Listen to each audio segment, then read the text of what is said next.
Hadi, İpek yolunda dünyaları birbirine bağlayan o usta çevirmenlerin hikayesine bir bakalım.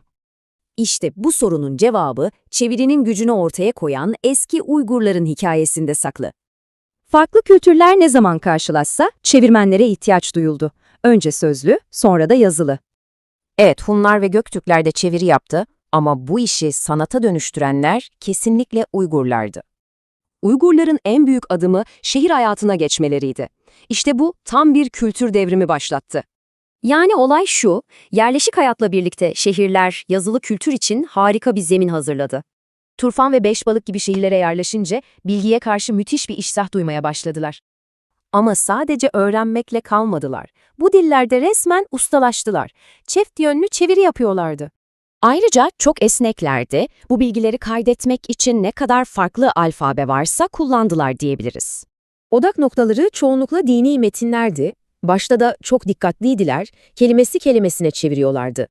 Fakat zamanla bu yöntem değişti. Çeviri basit bir işçilikten çıkıp adeta bir sanata dönüştü. İşte bu yolculuğun en iyi örneği tek bir kişide görülüyor. Shinku Shelitutung. Şunu anlamak çok önemli. O sadece bir çevirmen değil, metinleri yeniden yaratan bir sanatçıydı. İşte bu örnek aradaki farkı net bir şekilde ortaya koyuyor. Kuru bir bilgiyi alıp capcanlı bir şiire çevirmiş. Yani kendilerini katip olarak görmüyorlardı. Onlar metinleri yeniden hayat veren sanatkarlardı. Bu gelenek o kadar güçlüydü ki Moğol İmparatorluğu yükselince yine Uygurlara başvurdu. Resmi çeviri komiteleri kurarak Moğol İmparatorluğu'nun adeta kültürel motoru haline geldiler. Kısacası Asya boyunca fikirlerin akmasını sağlayan vazgeçilmez köprüler onlardı. Bu bize şunu hatırlatıyor. Çeviri sadece kültürü korumaz, aynı zamanda onu baştan yaratır.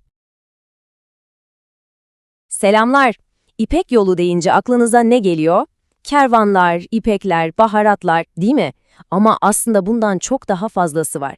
Fikirler, inançlar, felsefeler, işte bu devasa bilgi akışını sağlayan, adeta tarihin gölgesinde kalmış gizli kahramanlar var. Eski Uygur çevirmenleri. Gelin onların inanılmaz hikayesine birlikte bakalım. Şimdi bir düşünün. İpek yolu tam 6500 kilometrelik dev bir ağ.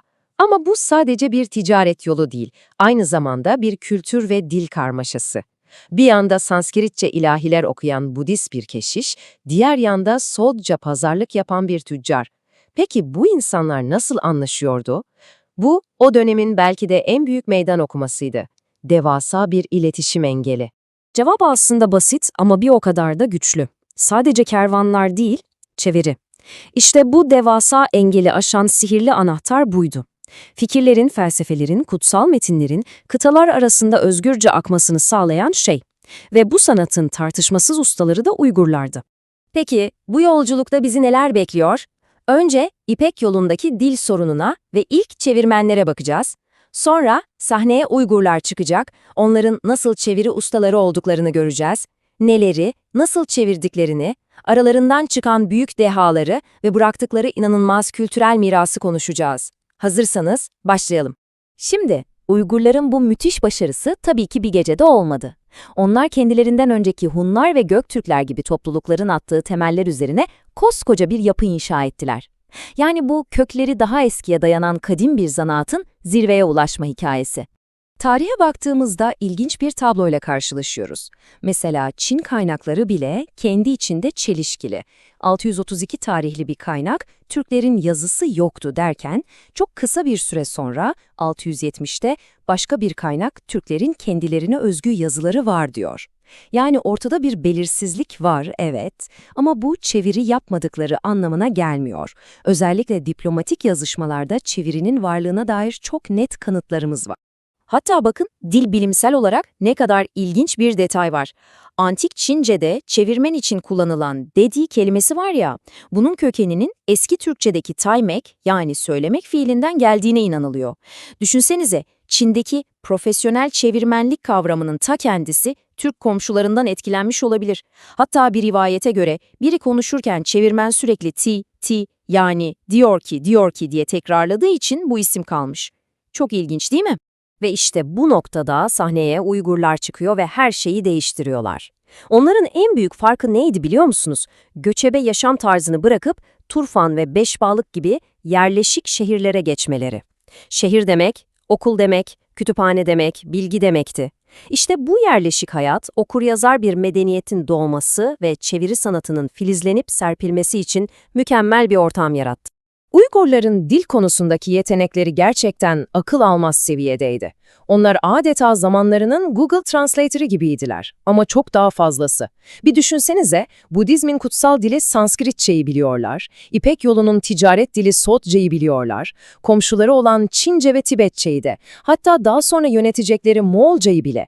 Bu inanılmaz dil yelpazesiyle kendilerini Avrasya'nın tam ortasında vazgeçilmez bir bilgi ve kültür merkezi haline getirdiler. Ve olay sadece dilleri konuşmakla bitmiyordu. Aynı zamanda o dillerin yazıldığı alfabelere de hakimlerdi. Yani hem Göktürk yazısını, hem Soğud alfabesinden geliştirdikleri kendi Uygur yazılarını, hem Çin karakterlerini, hem Süryani yazısını, hem de Tibet yazısını okuyup yazabiliyorlardı. Bu, onları çağlarının en donanımlı, en çok yönlü entelektüelleri yapıyordu. Peki, tamam. Bu kadar çok dil biliyorlar, bu kadar çok alfabe biliyorlar ama bu devasa bilgi birikimiyle tam olarak ne yapıyorlardı? Neleri çeviriyorlardı? İşte asıl mesele burada başlıyor. Onların temel misyonu, zamanlarının en önemli dini ve felsefi metinlerini kendi dillerine yani Uygurca'ya kazandırmaktı. Çeviri çalışmalarının odağına baktığımızda tablo çok net. Evet, Maniheizm'den, Nesturi Hristiyanlıktan ve hatta İslam'dan metinler çevirdiler. Ama pastanın en büyük dilimi hiç şüphesiz Budizm'e aitti. Asıl devasa mirasları binlerce ciltlik Budist külliyatını Türkçe'ye aktarmaları oldu. Ve sakın bu işin böyle alelade, rastgele yapıldığını düşünmeyin. Hayır, Uygurlar inanılmaz profesyonel bir sistem kurmuşlardı. Adeta bir kalite kontrol mekanizması gibi işleyen çeviri komiteleri vardı. Süreç genelde şöyleydi. Önce kaynak metin bulunur, sonra kelimesi kelimesine bir ilk çeviri yapılır. Bu ham çeviri, konunun uzmanı bilginlerden oluşan bir heyetin önüne gider, incelenir, düzeltilir ve en sonunda metine sanatsal bir dokunuş yapılır, edebi bir dil kazandırılır, mükemmel bir iş akışı. Peki bu harika işleri yapanlar kimlerdi? Bu kolektif çabanın arkasında işi bir zanaatten sanata dönüştüren yıldız isimler de vardı. Gelin şimdi o ustalardan birine, en ünlüsüne yakından bakalım. Karşınızda bu alanın efsanesi Shinko Şeli-Tutun. Beşbalık şehrinden bir bilge, bir dahi. Tarihçiler onu gelmiş geçmiş en büyük Uygur çevirmeni olarak kabul ediyor. Ama o sadece bir çevirmen değildi. O, Uygur aydınlanmasının, entelektüel kültürünün adeta bir sembolüydü. Peki, Shinko Şeli-Tutung'u ve onun gibi ustaları bu kadar özel yapan neydi? Onlar, kelimeleri bir dilden diğerine aktaran makineler değildiler. Metinleri sadece çevirmiyorlardı, adeta onlara yeni bir ruh üflüyor, kendi dillerinde yeniden hayat veriyorlardı. Cansız harf yığınlarını yaşayan, nefes alan eserlere dönüştürüyorlardı. Bakın, sonatının ne kadar inanılmaz olduğuna dair somut bir örnek vereyim. Meşhur Altun Yaruk yani Altın Işık sutrasını çevirirken orijinal Çince metinde geçen basit bir ifade var. Deprem oldu. Bu kadar. Shinko ne yapıyor biliyor musunuz? Bu basit ifadeyi alıyor ve onu yapılan tek bir iyi davranış karşısında gökten çiçekler yağdığını, tüm evrenin huşu içinde titrediğini anlatan şiirsel, destansı bir paragrafa dönüştürüyor. İşte bu. Bu sadece çeviri değil. Bu bir yeniden yaratım. Bu, onun kaynak metni bile zenginleştiren yaratıcı bir yazar olduğunun kanıtı. Peki sonra ne oldu? Uygur Kağanlığı siyasi olarak tarih sahnesinden çekildi. Ama onların kültürel mirası ölmedi. Tam tersine yepyeni ve çok daha büyük bir bedende yeniden doğdu. Moğol İmparatorluğu'nda. Bu inanılmaz okuryazarlık ve çeviri geleneği onlara miras kaldı. Bu sürece bir bakalım. 9. yüzyılda Turfan'da Uygur Altın Çağı başlıyor. 10. yüzyılda Shinko Şeli-Tutung o muazzam çevirilerini yapıyor. Sonra 13. yüzyıla geldiğimizde ne görüyoruz? Uygur bilginler ve çevirmenler, Moğol İmparatorluğu'nun vazgeçilmez bürokratları, katipleri haline gelmişler. Hatta 14. yüzyılda Yuan Hanedanı için kanun kitaplarını derleyenler arasında yine Arun Tümür gibi Uygur yetkililer var. Yani Kubilay Han gibi devasa bir imparatorun sarayında idari ve kültürel yapıyı şekillendiren beyin takımı Uygurlardı. Yani özetle şunu söyleyebiliriz. Uygurlar, İpek yolunda kervanların mola verdiği sıradan bir durak değildi. Onlar o yolun kalbiydi, entelektüel motoruydu. Farklı medeniyetler arasında köprü kuran, en karmaşık fikirlerin ve en derin inançların bir kıtadan diğerine akmasını sağlayan vazgeçilmez kültürel aracılardı. Ve Uygurların bu inanılmaz hikayesi bizi bugün bile geçerli olan çok temel bir soruya getiriyor. Düşünsenize, eğer çevirmenler olmasaydı, sadece Uygurlar değil, tarihteki tüm çevirmenler, hangi büyük fikirler, hangi muhteşem eserler, hangi bilimsel buluşlar sonsuza dek kaybolurdu? Çeviri olmasaydı, bugün bildiğimiz dünya acaba nasıl bir yer olurdu? Üzerine düşünmeye değer, değil mi? Bugün sizi İpek Yolu'nun biraz tozlu kalmış sayfalarına götüreceğim. Orada, Orta Asya'da bir zamanlar var olan ama ne yazık ki unutulmuş bir edebi süper gücün, evet yanlış duymadınız, süper gücün inanılmaz hikayesini birlikte keşfedeceğiz. Şöyle bir düşünelim. İnternetin, hatta matbaanın hayal bile edilemediği zamanlardan bahsediyoruz. Peki o devirlerde fikirler, dinler, o büyük hikayeler nasıl oluyordu da imparatorluklar, kıtalar aşıyordu? Sanılanın aksine o dünyada aslında bugünkü gibi kendine has, karmaşık bir bilgi ağıyla birbirine sımsıkı bağlıydı. İşte bu bağın sırrı çok derin bir sanatta gizliydi, çeviride. Ama sakın aklınıza sadece kelimeleri bir dilden diğerine aktarmak gelmesin. Hayır hayır, bu çok daha fazlasıydı. Bütün bir kültürü, koskoca bir dünya görüşünü alıp başka bir yere taşımaktı. Ve biliyor musunuz, tarihte bir halk var ki bu sanatı öyle bir ustalıkla yaptı ki adeta bir efsaneye dönüştüler. Peki her şey nasıl başladı? Aslında çok temel, çok insani bir ihtiyaçla.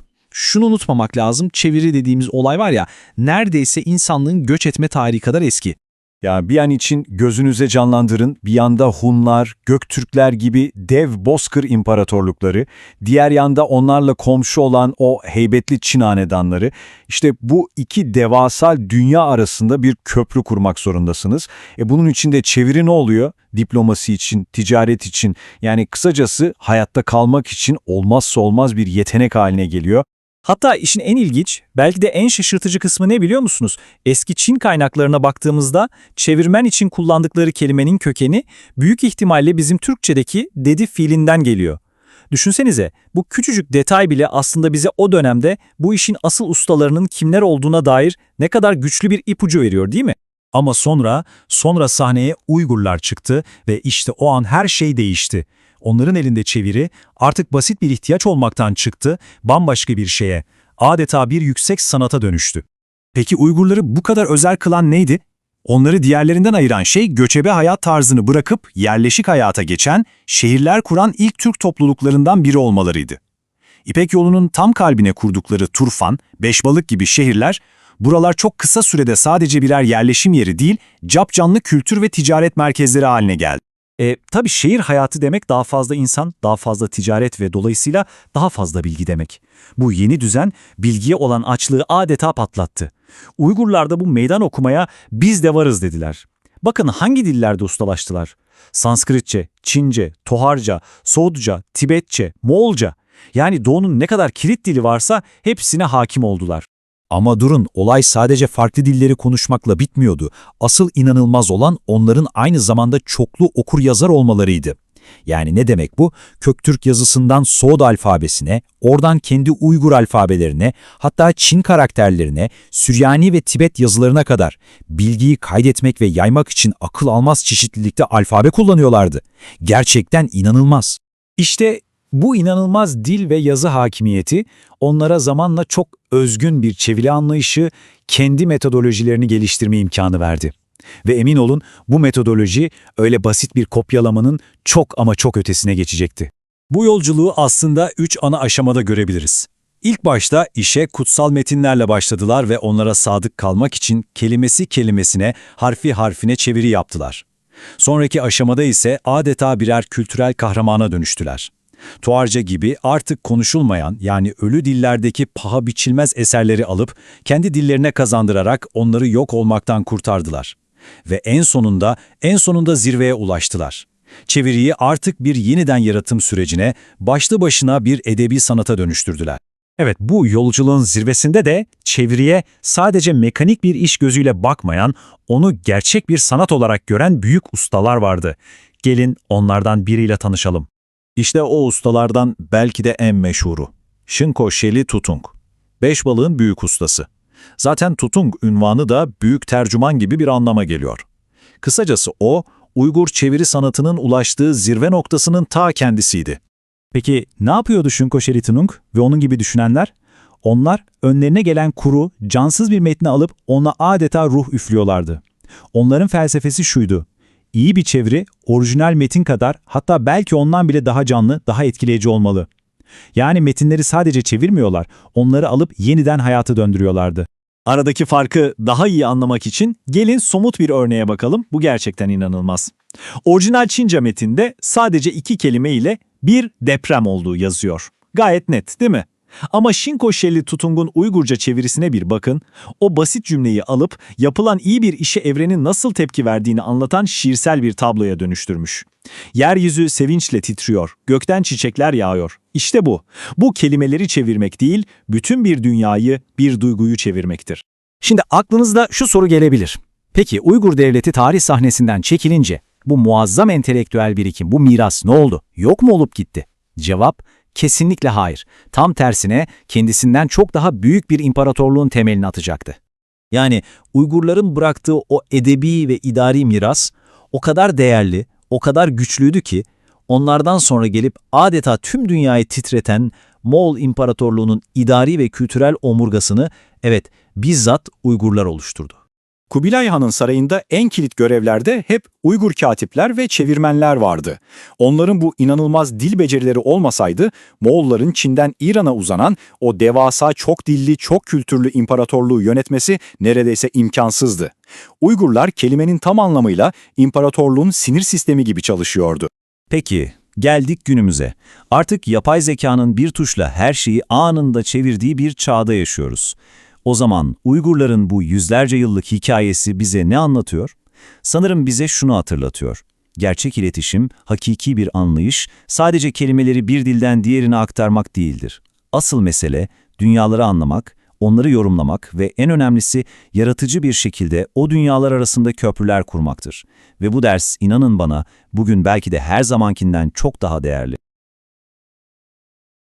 Hiç düşündünüz mü? Bir fikir, bir inanç ya da bir hikaye binlerce yıl boyunca nasıl ayakta kalır? İmparatorluklar yıkılırken, şehirler yok olurken o nasıl hayatta kalır? Gelin bu sorunun cevabını birlikte arayalım. Aslında cevap çok basit ama bir o kadar da derin. Bir fikrin hayatta kalması için onu bir kültürden diğerine, bir zamandan ötekine taşıyacak birilerine ihtiyacı vardır. İşte bu bölümde tarihin o en yetenekli ama ne yazık ki en az tanınan taşıyıcılarının, yani Türk mütercimlerin akıl almaz hikayesine dalıyoruz. Her şey ama her şey basit bir ihtiyaçla başladı. Şöyle bir gözünüzde canlandırın, 2 farklı kabile, 2 farklı imparatorluk ilk kez karşılaşıyor. Birbirlerini anlamak, ticaret yapmak, belki de savaşmaktan kaçınmak zorundalar. İşte tam o anda tercüman doğdu. Yani biz yazılı çeviriyi genelde Mısır'daki hiyerogliflerle falan başlatırız ama ondan çok önce Orta Asya bozkırlarında kelimeler dilden dile akıyordu. Hem de anında. Türklerin çeviri macerası mürekkeple değil bildiğiniz nefesle başladı. Peki tamam, sözlü gelenek diyoruz ama bunun kanıtı var mı? Yani ilk somut izleri nerede arayacağız? Gelin tarihin biraz daha derinlerine inelim ve ilk Türk mütercimlerin bıraktığı o minik ipuçlarına bakalım. İşin ilginç yanı ne biliyor musunuz? En eski kanıtlar kendilerinden değil, rakiplerinin yani Çinlilerin kayıtlarından geliyor. Çin yıllıklarına bakıyorsunuz, Hunlarla yapılan görüşmelerde sürekli tercümanlardan bahsediliyor. Ama daha da bombası var. Göktürklerden gelen bir mektup. Dilbilimciler bakıyor ve diyor ki, bu mektubun cümle yapısı Çince gibi değil, bu sonradan çevrilmiş. Yani orijinal değil, bir çeviri olduğu bariz. Ve şimdi sıkı durun çünkü en çarpıcı kanıt bu. Eski Çince'de tercüman anlamına gelen kelimenin kökeni bizim eski Türkçedeki taymek yani demek fiili. Düşünebiliyor musunuz? Bu Çinlilerin tercümanlık kavramını büyük ihtimalle Türklerden öğrendiği anlamına geliyor. Sanki dilin içine gizlenmiş bir tarih fosili gibi. İnanılmaz. Bu ilk adımlardan sonra sahneye öyle bir halk çıkıyor ki çeviriyi bir zorunluluk olmaktan çıkarıp adeta bir sanata, bir bilime dönüştürüyorlar. İpek yolunun kalbindeki Uygurlar. Uygurlar Türk tarihinde bir ilki başarıp yerleşik hayata geçiyorlar ve Turfan, Beşbalık gibi şehirler kuruyorlar. Ama bunlar sıradan şehirler değil. Buralar İpek Yolu üzerindeki fikirlerin, dinlerin, dillerin harmanlandığı, kaynadığı gerçek birer bilgi ve kültür merkezi haline geliyor. Ve bu merkezlerdeki dil çeşitliliği gerçekten baş döndürücü. Yani bir yanda Sanskritçe konuşuluyor, öbür yanda Çince, Toharca, Soldca, Tibetçe. Uygurlar sanki tüm Asya'nın dillerini ceplerinde taşıyan birer poliglot gibiydiler. Ama durun, olay sadece konuşmakla bitmiyor. Asıl inanılmaz olan bu dillerin yazı sistemlerine de hakim olmaları.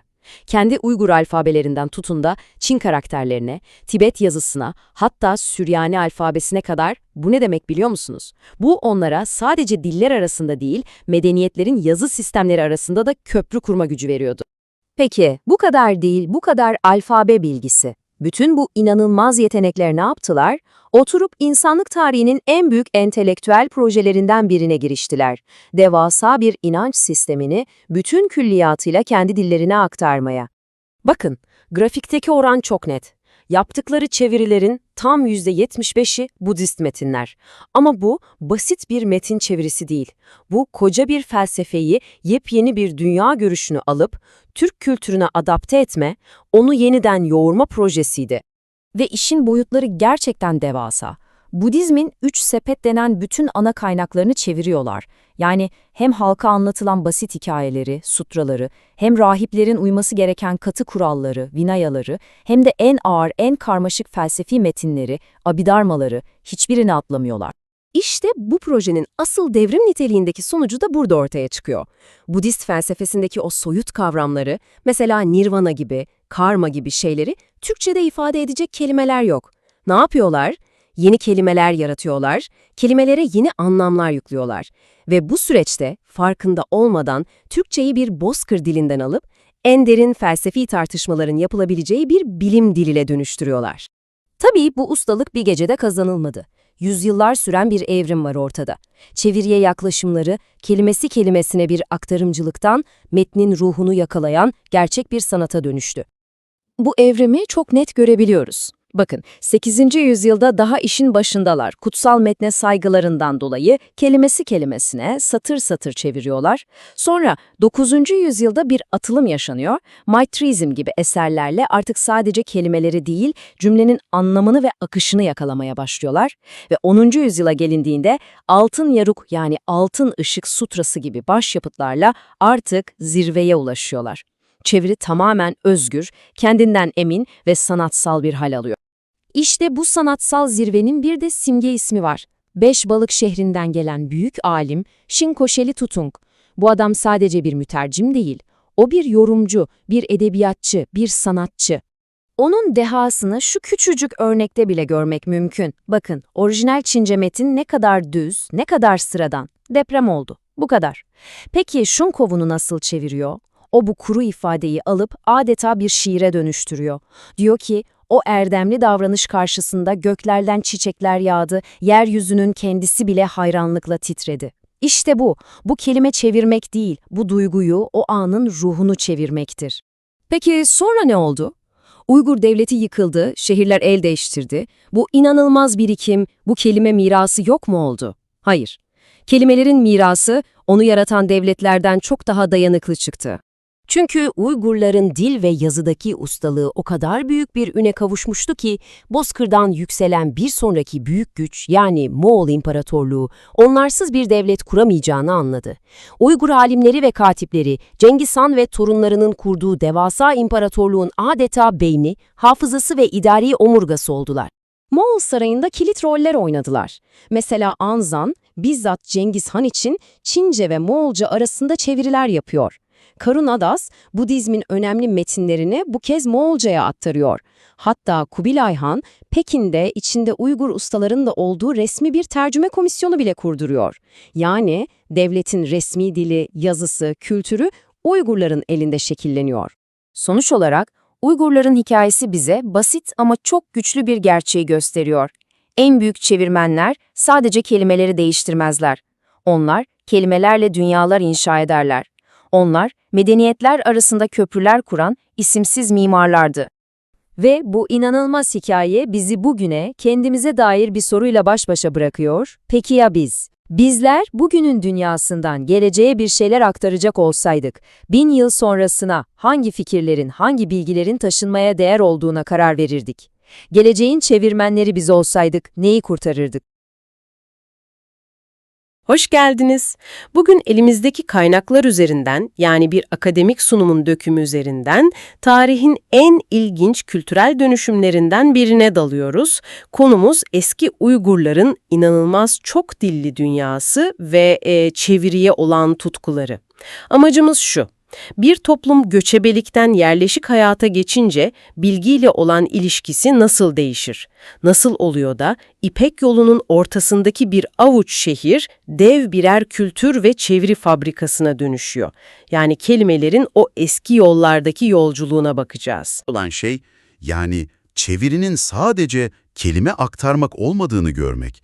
Uygurlar örneğinde çeviri adeta bir kültürün kendini yeniden icat etme süreci gibi. Yeni inançlar, yeni felsefeler, yeni bilimsel düşünceler, bütün bunları alıyorlar, kendi dillerinde, kendi ruhlarıyla yeniden yoğuruyorlar. Bu da bilgiye ne kadar derin bir değer verdiklerinin canlı bir kanıtı aslında. Ve tabii bu süreçte Türkçenin bozkır dilinden çıkıp bir felsefe ve bilim diline nasıl evrildiğini de adım adım izleyeceğiz. O zaman en temelden başlayalım, işin kökeninden. Kaynaklarda da belirtildiği gibi çeviri dediğimiz şey neredeyse insanlık tarihi kadar eski. Topluluklar birbiriyle karşılaştığı anda başlıyor. İşte ilk yazılı örnekler Akatlara, Mısırlılara falan gidiyor. Peki bizim coğrafyada, yani Türklerdeki ilk izler ne durumda? Kaynaklar Hunlar zamanında bile Çin'le diplomatik yazışmalar için çevirmenler olduğundan bahsediyor. Ama ortada yazılı bir metin yok tabii. Metin yok, doğru, ama dilde inanılmaz bir iz kalmış olabilir. Hatta kaynaklarda geçen bir teori var ki insanı gerçekten şaşırtıyor. Şimdi eski Çince'de çevirmen veya çeviri anlamında kullanılan tia diye bir kelime var. Pek çok dil bilimci bu kelimenin kökeninin eski Türkçedeki taymek, yani bugünkü demek fiili olduğunu düşünüyor. Bir dakika, nasıl yani? Çince'deki çevirmen kelimesi Türkçe demek fiilinden mi geliyor olabilir? Bu nasıl mümkün? Teoriye göre şöyle işliyor. O dönemdeki etkileşimlerde bir Türk bir şey söylüyor, yanındaki çevirmen de Çinlilere aktarırken sürekli dedi ki veya şöyle dedi gibi bir ifade kullanıyor. Zamanla bu ti sesi, yani dedi fiilinin tekrarı, Çinlilerin kulağında çeviri eyleminin kendisiyle özdeşleşiyor ve o eylemin adı haline geliyor. Bu inanılmaz bir şey. Yani bu teori doğruysa çeviri eyleminin adı bile Türklerin o dönemdeki kültürel etkileşimdeki merkezi rolünden doğmuş. Bu bütün güç dengesi algımı değiştirdi. Hani genelde yerleşik kültürlerin, yani Çin'in dilsel olarak daha baskın olduğunu düşünürüz ama bu göçebelerin aslında kültürler arası köprüyü kuran asıl aktörler olduğunu gösteriyor. Aynen öyle. Onlar sürekli hareket halinde, sürekli farklı kültürlerle temas halindeler. Dolayısıyla çeviri ihtiyacını en çok onlar hissediyor ve bu alanda uzmanlaşıyorlar. İşte bu göçebe mirası, Uygurlar yerleşik hayata geçince adeta bir bombaya dönüşüyor. İşte şimdi asıl konumuza geliyoruz. Bu göçebe çeviri birikimi, Uygurlar Turfan'da, Beşbalık'ta şehirler kurunca nasıl bir patlamaya dönüştü? Yani bir şehir kurmakla çeviri yapmak arasında neden bu kadar doğrudan bir bağ var? Çünkü şehir hayatı organize bilgi ve uzmanlaşma demek. Artık hayatta kalmak için herkesin avcı veya savaşçı olması gerekmiyor. Bir zümre ortaya çıkıyor. Okur-yazar, aydınlar, rahipler, katipler, sanatçılar. Bu insanlar artık zamanlarını ve enerjilerini tamamen bilgi üretmeye ve işlemeye ayırabiliyorlar. Manastırlar ve saraylar dev birer kütüphane ve çeviri bürosuna dönüşüyor. Anladım. Yani okur yazarlık yaygınlaşıyor ve bu işi meslek edinen bir sınıf doğuyor. Sanskritçe, Toharca, Soğutça, Çince, Tibetçe ve Moğolca gibi dilleri ana dilleri gibi biliyorlardı. Sadece bu dillerden Uygurca'ya çeviri yapmıyorlar, bu diller arasında da hakemlik yapıyorlar. Mesela Toharca'dan Çince'ye veya Sanskritçe'den Tibetçe'ye çeviri yapıyorlar. Bu İpek Yolu'nun entelektüel yöneticileri olduklarını gösteriyor.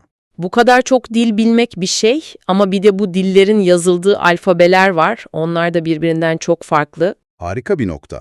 Kullandıkları alfabe çeşitliliği de akıl almaz. Kendi geliştirdikleri Soğut kökenli Uygur alfabesi var, öncesinde Göktürk alfabesi var. Bunun yanında Mani alfabesi, Süryani alfabesi, Tibet alfabesi, daha sonra da Arap alfabesi. Bu durum, Uygurların bilgiye karşı modern bir tabirle platform agnostik bir yaklaşıma sahip olduğunu gösteriyor. Onlar için bilginin hangi dilde, hangi alfabeyle yazıldığı önemli değildi. Önemli olan bilginin kendisiydi. Bu, o dönem için devrimci bir düşünce tarzı. Bilgiyi kabına göre değil, içeriğine göre değerlendirmek. Peki bu kadar hummalı bir faaliyet, bu kadar dil ve alfabe. Ne çeviriyorlardı? Bu devasal çabanın odağında ne vardı? Anladığım kadarıyla daha çok dini metinler, değil mi? Evet, çeviri faaliyetlerinin motoru büyük ölçüde inanç sistemleri. Kaynaklar, Uygurlardan kalan eserlerin 4 ana din çevresinde toplandığını gösteriyor. Maniheizm, Budizm, Nesturi Hristiyanlık ve sonrasında İslam. Özellikle Maniheizm ve Budizme ait kutsal metinlerin çevirisi bu işin merkezinde yer alıyor. Mani dininin kurucu metinleri, ilahileri, hatta Bögü Kağan'ın dine geçişini anlatan vaazları bile özenle çevrilip yazıya geçirilmiş. Budizmin etkisi daha da büyük sanırım. Kaynaklarda 3 sepet diye bir kavramdan bahsediliyor. Budist çeviriler başlı başına bir evren. O 3 sepet dedikleri şey, Budizmin temel külliyatı olan Tripitaka'nın halk arasındaki adı. Uygurlar bu devasa külliyatın neredeyse tamamını kendi dillerine aktarmaya çalışmışlar. Bu sepetlerin içinde ne olduğuna bakınca çeviri işinin boyutunu daha iyi anlıyoruz. 3 sepet mi? Kulağa basit geliyor ama eminim değildir. Bu sepetlerin içinde ne var tam olarak? Harika bir soru. İlk sepet, sutralar. Adeta işin popüler kısmı. Dini konuları, ahlaki dersleri, halkın anlayacağı dilden masallar, efsaneler ve öykülerle anlatan metinler. Herkesin okuyup anlayabileceği, ders çıkarabileceği eserler bunlar. Tamam, bu birinci sepet. Halk için hikayeler. Peki ikincisi? İkinci sepet, Vinayalar. Bunlar manastır yaşamını düzenleyen hukuk ve nizam metinleri. Rahipler ve rahibeler nasıl yaşamalı, hangi kurallara uymalı, manastırın idaresi nasıl olmalı, kısacası Budist cemaatinin anayasası ve yönetmelikleri diyebiliriz. Bu metinleri çevirmek bir toplumun idari ve hukuki dilini de geliştirmek demek. Anladım. Hikayeler, kurallar. Peki ya üçüncü sepet? Sanırım en zoru o olmalı. Kaynaklar Abhidharmalar diye bahsediyor. Evet, Abhidharmalar işin zirve noktası. Bunlar Budizmin en derin felsefesini, psikolojisini ve metafiziğini işleyen son derece soyut ve karmaşık metinler. Varoluş, hiçlik, bilinç, karma, zamanın doğası gibi konuları tartışıyorlar. İşte Abhidharmaları çevirebilmek demek, bu Türkçenin artık bir bilim ve felsefe dili seviyesine ulaştığının en net kanıtıdır. Bu inanılmaz zor bir iş olmalı. Düşünsenize, daha önce dilinizde hiç var olmamış kavramlar için yeni kelimeler icat etmek zorundasınız. Bilinç için, algı için, nedensellik için Türkçe karşılıklar bulmaları gerekmiş. Bu işe inanılmaz bir kafa yormuş olmalılar. Kesinlikle. Bu, basit bir kelime aktarımının çok ötesinde bir kavram dünyasını sıfırdan inşa etme faaliyeti. Bu çevirmenler sadece dil bilimci değil, aynı zamanda birer filozof olmak zorundaydılar. Bu da bizi doğrudan çeviri teknikleri konusuna getiriyor. Bu kadar zorlu metinlerle nasıl başa çıkmışlar? Eminim bu da zamanla değişen bir süreç olmuştur.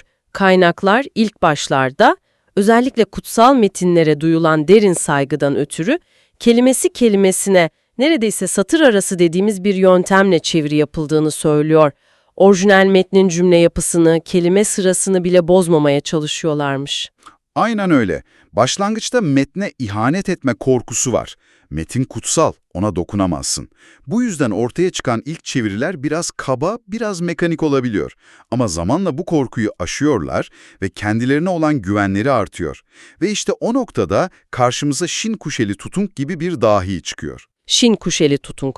Bu isim kaynakta özellikle vurgulanıyor. Altun Yaruk yani Altın Işık adlı devasa bir sutranın çevirmeni.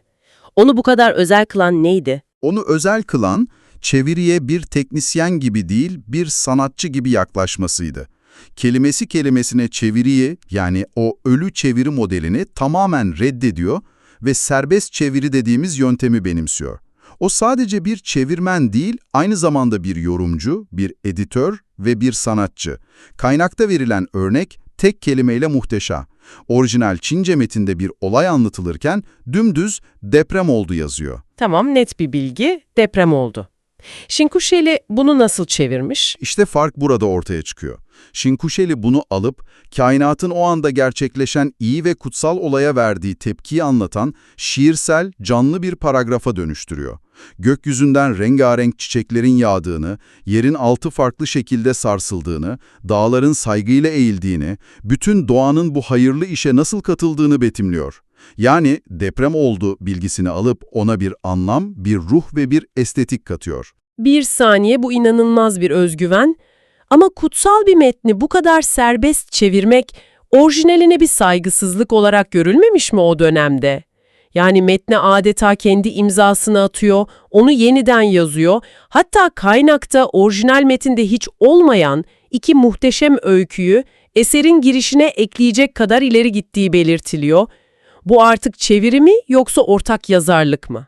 İşte bu harika bir soru. Gelenekçiler muhtemelen bunu bir saygısızlık olarak görmüştür. Ama Şinkuşeli Tutung'un amacı farklı.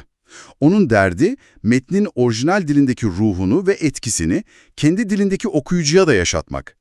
Biliyor ki kelimesine çeviri bunu başaramayacak. Onun yaptığı, bir filmin senaryosunu alıp bu diyaloglar kuru, benim seyircim için daha iyisini yazarım demek gibi bir şey. Sanki Tarantino'nun eski bir klasiği alıp kendi tarzıyla yeniden çekmesi gibi. Sadece çevirmiyor, kendi kültürel kodlarını ve edebi dehasını işin içine katıyor. Yani amaç metne sadakatten çok okuyucuya sadakat. Metnin hissettirdiği duyguyu hedef kitleye aktarmak. Tam olarak bu. Bir metni alıyor ve kendi dilinde daha etkili, daha sanatsal, hedef kitlesi için daha anlamlı hale getiriyor. Bu, çevirmenin sadece iki dile değil, iki kültüre ve iki zihin dünyasına da ne kadar hakim olduğunu gösteriyor. Ölü Sanskritçe veya Çince metinleri alıp Uygurca'da yeniden canlandırmışlar. Onlara yeni bir hayat vermişler diyebiliriz. Ve Şinkuşeli Tutung bu yolda yalnız değil anladığım kadarıyla. Bu bir gelenek haline gelmiş. Maitri Smith gibi önemli bir eseri çeviren Pratmarakshiti Acharya gibi başka ustalar da var. Kesinlikle bu bir ekol. Hatta bu gelenek o kadar güçlü ki Uygur siyasi gücü zayıfladıktan sonra bile devam ediyor. Moğol İmparatorluğu kurulduğunda Cengiz Han ve halefleri devletlerini yönetmek için kime güvendiler dersiniz? Okur-yazar, birden çok dil bilen, idari tecrübesi olan Uygur katiplere ve danışmanlara. Kaynaklar, Anzan gibi Uygur mütercimlerin Cengiz Han'ın sarayında Moğol yasalarını ve tarihini yazıya geçiren, çeviren kişiler olduğunu belirtiyor. Yani Uygurların bu entelektüel birikimi ve çeviri ustalığı, dünyanın en büyük imparatorluklarından birinin idari yapısının temelini oluşturmuş. Bu inanılmaz bir miras. Hem de nasıl? 13. yüzyılda Kubilay Han'ın Pekin'de kurduğu büyük tercüme heyetinin içinde Uygurlar var. Moğolların gizli tarihini, Büyük Yen Hanedanlığı'nın kanunlarını düzenleyen heyetlerde Anzan, Karonadas, Pratnaşiri gibi Uygur aydınları kilit rolleri oynuyor. Bu, Uygur entelektüel geleneğinin ne kadar kalıcı ve etkili olduğunun bir başka kanıtı. Bilgi ve dil konusundaki ustalıkları, onları asırlarca bölgenin vazgeçilmez akıl hocaları yapmış. Toparlayacak olursak, elimizdeki bu kaynaklar bize Uygurların sadece askeri veya siyasi bir güç olmadığını, asıl büyük başarılarının İpek Yolu üzerinde eşi benzeri görülmemiş bir kültür, bilgi ve medeniyet merkezi kurmak olduğunu gösteriyor. Çeviri, onlar için sadece bir bilgi transferi değil, farklı dünyaların bilgisini kendi dillerine ve kültürlerine kazandırmanın, onu özümsemenin ve Şinkuşeli Tutung örneğinde gördüğümüz gibi onu daha da zenginleştirmenin bir yoluydu. Kesinlikle. Ve bu durum bugüne dair çok ilginç bir soru sormamıza neden oluyor. Günümüzde bilgiye bir tıkla anında ve her dilde ulaşabiliyoruz. Otomatik çeviri araçları sayesinde herhangi bir metnin ne anlattığını saniyeler içinde yüzeysel de olsa öğrenebiliyoruz. Peki bir metni sadece anlamakla onu Şinkuşeli Tutung'un yaptığı gibi kendi kültürünün yaşayan bir parçası haline getirmek, kendi ruhuyla ve estetiğiyle yeniden yaratmak arasında nasıl bir fark var? Bilgiyi alıp dönüştürme ve ona kendi imzanı atma sanatı, günümüzün kopyala yapıştır ve anlık çeviri kültüründe yavaş yavaş unuttuğumuz bir yetenek olabilir mi? Bu bölümde eski Uygurların İpek yolundaki konumlarını kullanarak yürüttükleri oldukça sofistike tercüme faaliyetlerini ele alan bir çalışmayı inceliyoruz. Evet. Şimdi çalışma, Uygur tercüme faaliyetlerinin ne kadar kapsamlı ve çeşitli olduğuna dair gerçekten çok etkileyici kanıtlar sunuyor. Okurken adeta bir hazine sandığına düşmüş gibi hissettim. Kesinlikle çok zengin bir materyal var. Sanskritçe metinler, Toharça çeviriler, Çince eserler. Ama bu kadar çok değerli parça arasında sanki hepsini birbirine bağlayan bir ip eksik. Yani merkezi bir tez. Bu da anlatının gücünü biraz zayıflatıyor gibi geldi bana. Şu anki haliyle daha çok tarihsel bir derleme gibi. Evet, değerli bilgilerin bir araya getirildiği bir katalog gibi belki de. Aynen öyle. Peki ya tüm bu parçalar aslında tek bir büyük hikayeyi anlatıyorsa, bir evrim hikayesini? Nasıl bir evrim? Belki de Çalışan'ın ana fikrini en baştan şöyle kurabiliriz. Uygurların çeviri faaliyetleri basit bir kelime aktarımından kültürel ve edebi bir yeniden yaratım sürecine evrilmiştir. Bu fikir sanki anlatıya güçlü bir omurga kazandırabilir. Bu evrim tezi kesinlikle anlatıya bir yön ve amaç duygusu katar. Değil mi? Ama burada küçük bir şeye dikkat çekmek lazım belki. Her çeviriyi bu doğrusal, yani basitten gelişmişe giden yola oturtmak, bazı çevirilerin kendi dönemlerindeki amacını gözden kaçırmamıza neden olabilir. İlginç bir nokta. Mesela o satır arası çeviriler var ya, onlar aslında metinlerin öğretilmesi için birer pedagojik araçtı. Evet. Ve belki de o formda mükemmelleşmişti. Yani bu bir evrim evet, ama bunu düz bir çizgiden çok farklı amaçlara hizmet eden, dalları olan bir evrim ağacı gibi düşünmek daha verimli olabilir. Evrim ağacı benzetmesi harika. Bu çok daha iyi bir çerçeve. Bu, her çeviriyi kendi bağlamında ve kendi amacına göre değerlendirmemizi sağlar. Yani o kelimesine yapılmış Sanskritçe Uyburca metinler, evrimin ilkel bir aşaması değil de, Değil, evet. belki de ağacın belirli bir ihtiyaca cevap veren sağlam bir dalıydı. Bir öğrenme dalı. Aynen öyle. Bir nevi dil laboratuvarı. Bu ağacın gövdesi, dediğin gibi, o en temel çevirilerle başlıyor. Metne sadakatin en üst düzeyde olduğu, tercümanın neredeyse görünmez olduğu bir doğuş anı. Kelimelerin kutsal görüldüğü bir an. Tam olarak. Ama sonra ağaç dallanmaya başlıyor.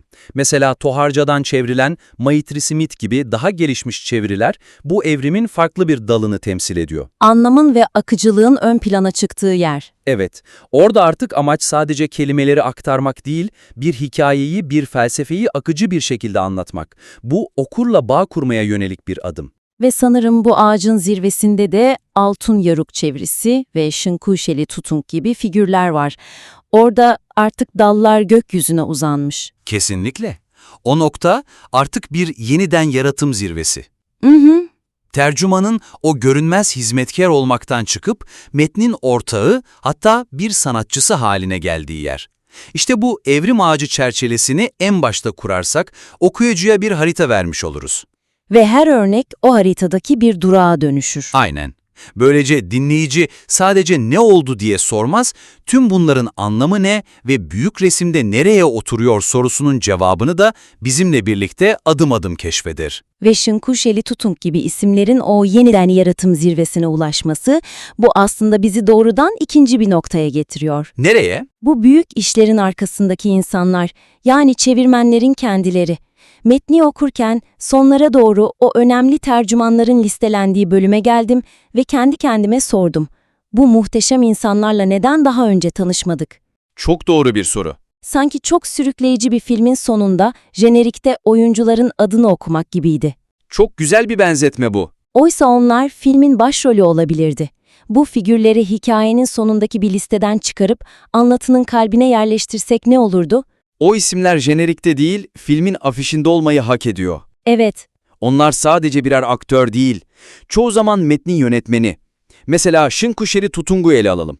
Ondan sadece metnin sonunda bahsetmek yerine Altun Yaruk'un çevirisi tartışılırken onu sahnenin merkezine alabiliriz. Tam da o anda yani. Evet. Onun serbest çeviri modeli sadece teknik bir detay değil, bir felsefe. Kaynak metinde Çince'de geçen tek cümlelik "deprem oldu" ifadesini düşünelim. Tamam. Sıradan bir çevirmen bunu olduğu gibi aktarır. Ama Şınkuşeli Tutung ne yapıyor? Ne yapıyor? Merak ettim şimdi. O tek cümleyi alıyor ve gökyüzünden mücevher gibi çiçeklerin yağdığı, yeryüzünün 6 farklı şekilde sarsıldığı, dağların sallandığı, tüm canlıların hayretler içinde kaldığı şiirsel bir paragrafa dönüştürüyor. İnanılmaz. Bu bir çeviri değil ki. Değil, bu bir vizyon. Depremin yarattığı o kutsal ve kozmik anı kendi edebi gücüyle yeniden yaratıyor. İşte bu örnek tek başına çevirinin nasıl bir evrim geçirdiğini ve tercümanın rolünün nasıl aktarıcıdan yaratıcıya dönüştüğünü somut bir şekilde gösterir. İnanılmaz bir fark gerçekten. Yani tercüman burada metne sadece sadık kalmıyor, metnin ruhunu, o ima ettiği derin anlamı kendi dilinde ve kültüründe yeniden canlandırıyor. Kesinlikle. Bu neredeyse bir ortak yazarlık gibi. Metnin potansiyelini açığa çıkarıyor. Tam anlamıyla ortak yazarlık.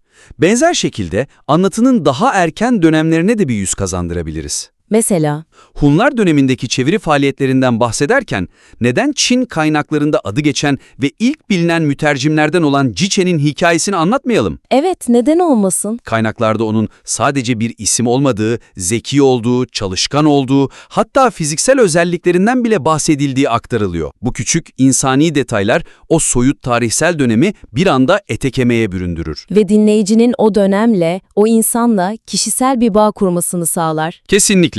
Prensip Tarakşiti'nin Mighty Smith çevirisi de bu anlamda büyük bir fırsat sunuyor. Toharca gibi. O dönemde artık konuşulmayan bir dilden. Üstelik Uygurlarla dil bağı da olmayan bir dil. Evet, bu devasa eseri çevirmek, bu kararın arkasındaki insanı ve vizyonu hayal edebiliyor musun? Bu sadece teknik bir iş değil, muazzam bir entelektüel cesaret. Ve kültürel bir iddia aynı zamanda. Aynen.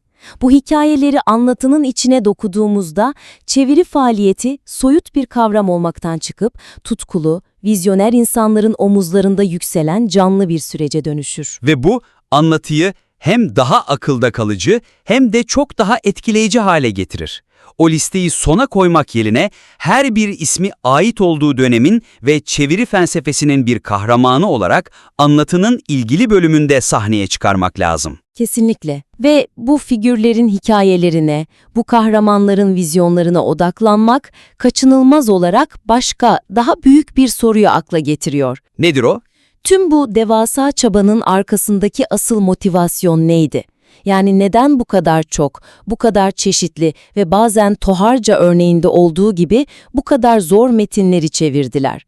Çalışma, yerleşik hayat, din, ticaret gibi sebepleri listeliyor. Bunlar doğru tabii. Ama sanki buzdağının sadece görünen kısmı gibi. Daha derinde yatan, daha büyük, daha stratejik bir resim var gibi. Ne dersin? Stratejik kelimesi burada anahtar. Bu sadece bir ihtiyaç meselesi değil, bilinçli bir inşa projesi. İnşa projesi. Bence Uygurlar sadece bilgiye erişmek ya da dini metinleri anlamak için çeviri yapmıyorlardı. Daha büyük bir hedefleri vardı. İpek yolunun binlerce yıllık entelektüel birikimini kendi dillerinde yeniden kurarak Uygurcayı bir bilim ve medeniyet dili olarak inşa etmek. Kendilerini bölgenin kültürel mirasçıları olarak konumlandırmak. Tam olarak. Bu çok güçlü bir iddia. Yani bu pasif bir bilgi alımından çok daha fazlası, aktif bir kültürel hegemonya kurma çabası mıydı? Bir anlamda evet. Özellikle o Toharca metinleri çevirme çabası bu tezi inanılmaz derecede güçlendiriyor. Çünkü bu komşumuzun ne dediğini anlayalım çabası değil. Bu bizden önce burada var olan ve artık kaybolmakta olan büyük bir mirası biz sahipleniyoruz ve kendi dilimizde yaşatacağız demek. Tam olarak bu. Bu bir sahiplenme ve merkez olma iddiası. Düşünsenize Budizmin o karmaşık felsefesini içeren Abhidharmaların çevirisi. Evet. Bu metinlerdeki varoluş, hiçlik, bilinç katmanları gibi soyut felsefi terimlere Uygurca karşılıklar bulma çabası sadece bir dinin anlaşılması projesi değil. Değil. Bu aynı zamanda Türkçenin bir felsefe ve bilim dili haline getirilmesi projesidir. Dilin sınırlarını zorlamak, yeni kavramlar yaratmak, O dile daha önce hiç tartışmadığı konuları tartışma yeteneği kazandırmak demektir bu. Yani dili büyütmek. Dili büyütmektir, evet. Bu bakış açısı her şeyi değiştiriyor. O zaman yapılan her çeviri sadece bir metnin bir dilden diğerine aktarılması olmaktan çıkıyor. Çok daha fazlası. Her bir çeviri Uygurcanın duvarlarına eklenen yeni bir tuğla gibi. O dilin ifade gücünü, düşünsel kapasitesini genişleten bir hamle. Aynen öyle. Çeviri faaliyeti o ihtiyaçtan doğan pratik bir eylem olmaktan çıkıp vizyoner bir kültürel inşa eylemine dönüşüyor. Uygurlar şunu yapıyordu. Kendilerinden önceki medeniyetlerin omuzlarına basıp onların birikimini alıyor ve bu artık bizim diyorlardı. Ve bu mirası sadece alıp saklamıyorlar, kendi dillerinde kendi damgalarıyla yoğurarak geleceğe taşıyorlardı. Bu bölgedeki diğer tüm kültürlere karşı entelektüel merkez biziz demenin en güçlü, en zarif yoluydu. Kesinlikle. Ve bu perspektif yapılan her çeviriyi, her bir tercümanın emeğini çok daha anlamlı ve büyük bir projenin parçası haline getiriyor. Özetle bu son derece zengin ve detaylı çalışmanın etkisini daha da yukarılara taşımak için 3 temel önerimiz oldu. Evet. İlk olarak dağınık haldeki değerli bilgileri bir araya getirecek güçlü bir anlatı omurgası kurmak. Bunun için de çevirinin basit bir aktarımdan edebi bir yeniden yaratıma doğru evrilmesi tezini belki de senin o güzel evrim ağacı metaforuyla kullanmak iyi bir başlangıç olabilir. İkinci olarak çevirmenleri anlatının sonundaki bir jenerik listesinden çıkarıp her birine ait oldukları dönemin başrol oyuncusu yapmak. Şinkuşeli Tutun gibi figürlerin hikayelerini çeviri felsefesinin somut ve canlı örnekleri olarak metnin kalbine yerleştirmek. Ve son olarak tüm bu faaliyetlerin ardındaki neden sorusunu daha cesurca cevaplamak.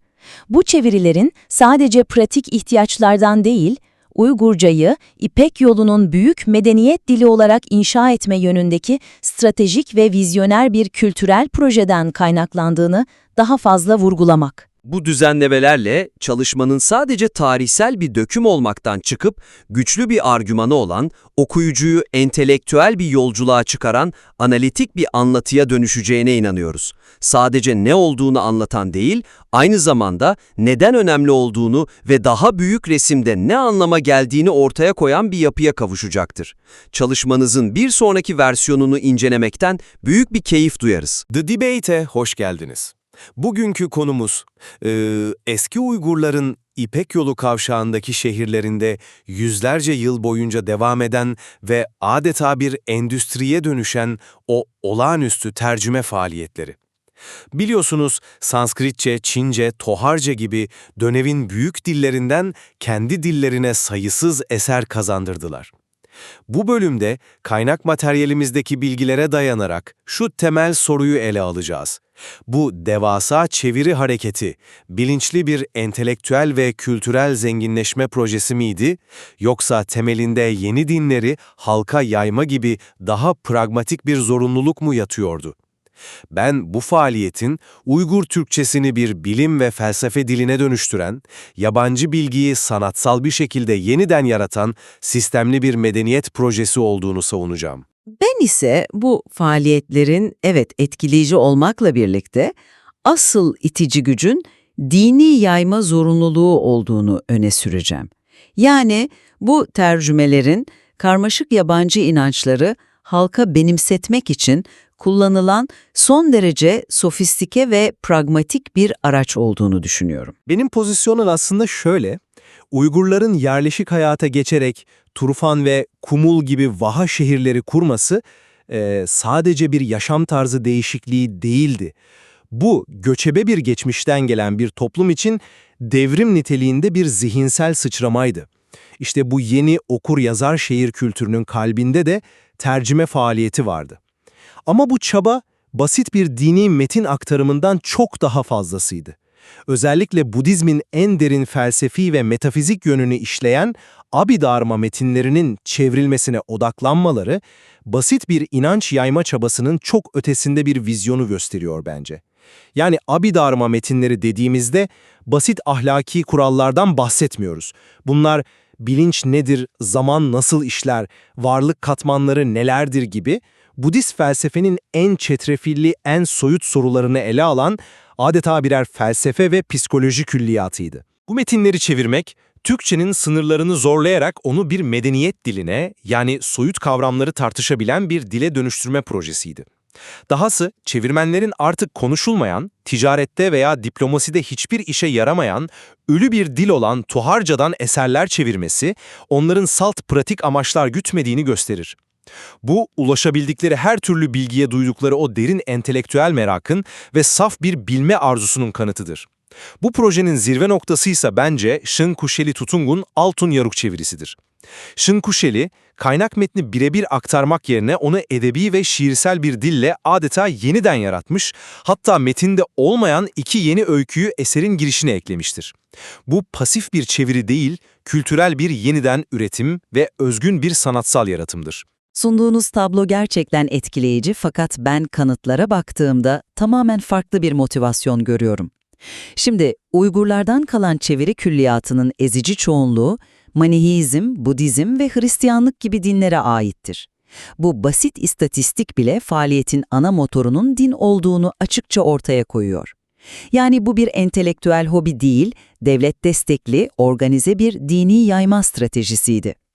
İlk çevirilerin o kutsal kabul edilen Sanskritçe metinlerden satır satır, kelimesi kelimesine yapılması da bunu destekler. Bu akademik bir titizlikten ziyade kutsal metni değiştirme korkusundan kaynaklanan teolojik bir hassasiyettir. Sizin entelektüel zirve olarak gördüğünüz Abhidharma metinlerinin çevrilmesi dahi bana kalırsa son derece pratik bir amaca hizmet ediyordu. Budist manastır sistemindeki üst düzey din adamlarını, yani manastırda hocalık yapma ve doktrini yorumlama yetkisine sahip olan acharyeleri eğitmek. Halka ulaşmak içinse bu çetrefilli felsefe metinleri değil, dini konuları masallar ve öykülerle anlatan ve anlaşılması çok daha kolay olan sutra metinleri tercih edilmiştir. Yani ortada katmanlı bir strateji var. Elit felsefe, halka hikaye.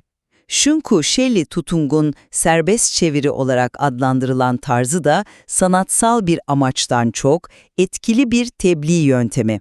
Mesela Çince kaynakta sadece deprem oldu diye geçen bir ifadeyi Uygurca metinde gökten çiçeklerin yağdığı şiirsel bir paragrafa dönüştürmesi, Budist bir mucizeyi yerel dinleyici için daha etkileyici ve akılda kalıcı hale getirme çabasıdır. Bu sanat için değil, inancın daha derine işlemesi için yapılmış usta bir uyarlamadır. Abhidharma, çevirilerinin sadece elit bir zümreyi eğitme ihtiyacından doğduğu fikrine pek katılamıyorum. Elbette bir ihtiyaç vardı, buna şüphe yok. Ancak bu basit bir ders kitabı ihtiyacının çok ötesinde bir vizyonu yansıtıyor. Yani bu metinlerdeki binlerce karmaşık felsefi terime kendi dillerinden karşılıklar bulmaya çalışmaları sadece bir ihtiyacı karşılamak değil, aynı zamanda dilin kendisini entelektüel olarak geliştirmekti. Bu, bizim dilimizde Sanskritçe veya Çince kadar derin felsefi tartışmaları yapabilir iddiasıydı. Uygur aydınlarının soyut bilgiye olan tutkusunu ve dillerine olan o derin güvenini gösterir bu durum. İşte ben bu iddiayı pek inandırıcı bulmuyorum. Tutkudan çok bir gereklilikti bu. Budist manastır hiyerarşisi son derece yapılandırılmış kurumsal bir sistemdir. Üst düzey din adamlarının, yani acharyelerin o karmaşık doktrinleri anlaması, kendi aralarında tartışabilmesi ve başkalarına öğretebilmesi gerekiyordu. Abhidharma çevirileri bu elit zümrenin eğitimi için gerekli olan bir müfredat işlevi görüyordu. Eğer amaç genel bir entelektüel çaba olsaydı, bu zor metinlerin halka yönelik basitleştirilmiş versiyonlarını veya yorumlarını daha yaygın bir şekilde görürdük. Ama kaynaklar bize tam tersini söylüyor. Halka ulaşmak için sutraların, yani masal ve öykülerin kullanıldığını gösteriyor. Bu da hedefin ne kadar pragmatik ve katmanlı olduğunun bir kanıtı. Peki Abhidharma çevirilerinin pratik bir ihtiyaca hizmet ettiğini bir an için kabul etsek bile bu durum benim ana tezimi çürütmez ki. Bir dilin felsefe dili haline gelmesi tam da böyle başlar. Önce bir elit zümre için standart bir terminoloji oluşturulur, sonra bu bilgi yavaş yavaş daha geniş çevrelere yayılır. Kutsal metne duyulan saygı, aynı zamanda bilgiye duyulan saygının bir yansıması olamaz mı? Antik Yunan'da Platon'un eserlerini kopyalayan katipler de benzer bir titizlik gösterirdi. Bu, teolojik hassasiyetin seküler bir bilimsel titizliği dışlamadığını gösterir. Aradaki fark şu ki, Platon'un eserlerini kopyalamanın arkasında organize, devlet destekli bir Platonculuğu yayma projesi yoktu. Oysa burada Uygur Kağanlarının bizzat desteklediği, manastırların organize ettiği dev bir kurumsal yapıdan bahsediyoruz. Bu titizlik, bir inanç sisteminin temelini sağlam ve tutarlı bir şekilde atmak için zorunluydu. Hata yapma lüksleri yoktu çünkü aktardıkları şeyin mutlak hakikat olduğuna inanıyorlardı. Bu akademik bir meraktan kaynaklanan bir titizlik değil, teolojik bir zorunluluktan doğan bir titizliktir. İkisinin motivasyonu temelde farklı. O zaman tartışmayı daha somut bir alana çekelim. Altun Yaruk ve Şınkuşeli Tutung'un çeviri modeli. Abhidharmalarla felsefi dili kurdular diyorsunuz ama bu dilin en parlak örneği olarak gösterilen Şınkuşeli'nin eseri bir felsefe metni değil, bir masallar derlemesi. Bu bir çelişki değil mi? Şınkuşeli'nin kaynak metni aşarak onu edebi olarak zenginleştirmesi, onu bir mütercimden öteye bir yeniden yazar konumuna taşır. Hatta kaynaklarda geçen ölü olan Sanskritçe metinleri Uygurlar canlandırmıştır ifadesi tam olarak bu durumu anlatır. Bu, pasif bir aktarım değil, ulaşılan kültürel olgunluğun ve sanatsal özgüvenin bir simgesidir. Girişe tamamen yeni 2 öykü eklemesi, onun metne ne kadar hakim olduğunu ve onu kendi kültürel amaçları için nasıl yeniden şekillendirdiğini gösteriyor. Bu, dini tebliğden çok daha fazlasıdır. Bu edebiyattır. Edebiyat olduğu doğru, buna şüphe yok. Zaten ustalığı da burada. Ama ben bu edebi gücün hizmet ettiği amaca odaklanıyorum. Sizin canlandırma dediğiniz şey modern pazarlama diliyle sofistike bir yerelleştirme stratejisidir. Yabancı bir inancı alıp onu yerel kültürel kodlara, hikaye anlatma geleneklerine ve edebi zevke uyarlayarak daha çekici ve anlaşılır hale getirmektir. Girişe eklenen o 2 yeni öykü, dinleyicinin veya okuyucunun dikkatini hemen konuya çekmek için kullanılan birer kancadır. Amaç yine aynıdır, Budizmi daha etkili, daha akılda kalıcı ve yerel halkın ruhuna daha yakın bir şekilde yaymak. Ama metne tamamen yeni öyküler eklemek, sizin kutsal metni değiştirme korkusu tezinizle çelişmiyor mu? Bu, dini metnin kutsallığını bir anlamda ihlal etmek değil midir? Bu, bariz bir sanatsal müdahale gibi görünüyor. Pragmatik bir amaç güden bir çevirmen neden böyle bir risk alsın ki? Çok yerinde bir soru, ancak burada metin türleri arasındaki farkı gözden kaçırıyoruz. Abhidharma gibi felsefi ve doktriner metinlerde kelimesi kelimesine çeviri esastır çünkü her kelimenin teolojik bir ağırlığı var.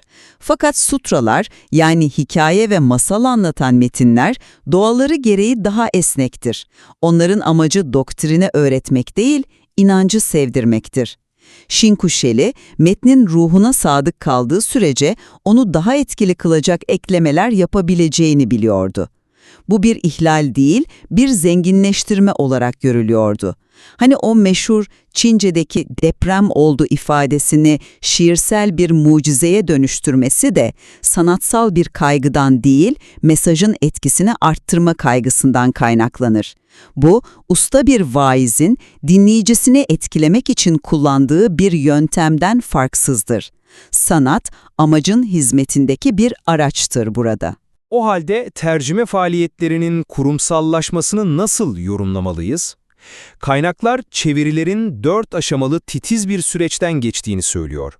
Biri kişi çeviriyor, diğeri kontrol ediyor, bir başkası anlamı denetliyor ve sonuncusu üslubu düzeltiyor. Bu gelenek o kadar köklü ki Moğol Sarayı'nda bile Uygur mütercimler tarafından devam ettirilen tercüme heyetleriyle kurumsallaşıyor. Hatta 13. yüzyılda Kubilay Han'ın kurduğu tercüme heyetinde 2 Uygur'un yer alması bu geleneğin ne kadar saygı gördüğünü ortaya koyar. Bu durum, bunun anlık dini ihtiyaçların ötesinde sistemli, uzun vadeli ve devlet destekli bir entelektüel gelenek olduğunu kanıtlamaz mı? Aksine, bence bu kurumsallaşma ve titizlik projenin dini öneminin en büyük kanıtıdır. Yani bu devasa kurumsal yapının sadece entelektüel meraktan doğduğunu düşünmek bana pek mantıklı gelmiyor. Ortada devlet desteği, organize heyetler, standartlaşmış bir süreç var. Bu çok daha büyük ve pratik bir ihtiyaca işaret ediyor.